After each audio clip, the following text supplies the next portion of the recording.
Hello and geng, Oja di sini. Okey geng, macam biasa hari ini 5 Februari hari Ahad. Okey, saya akan buat analisis untuk esok iaitu bila market open.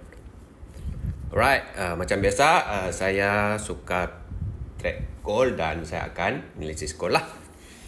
Okey, jom kita tengok gold nak ke mana esok. Ini analisis, okey.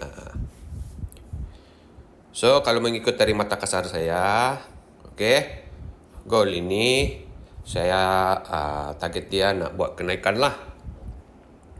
So, kalau menggunakan Fibo, okay, gold ni akan membuat kenaikan, tapi sebelum tu dia akan membuat penurunan di sinilah, di kawasan 23, 38, 50, okay. Dan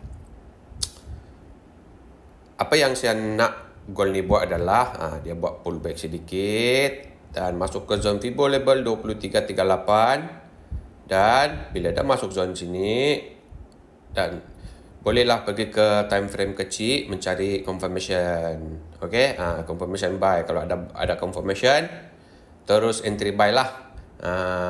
Okey, kalau tiada confirmation jangan pandai-pandai entry. Okey. Okey. Faham ya? So, itu saja. Nanti esok kita tengok apa market buat.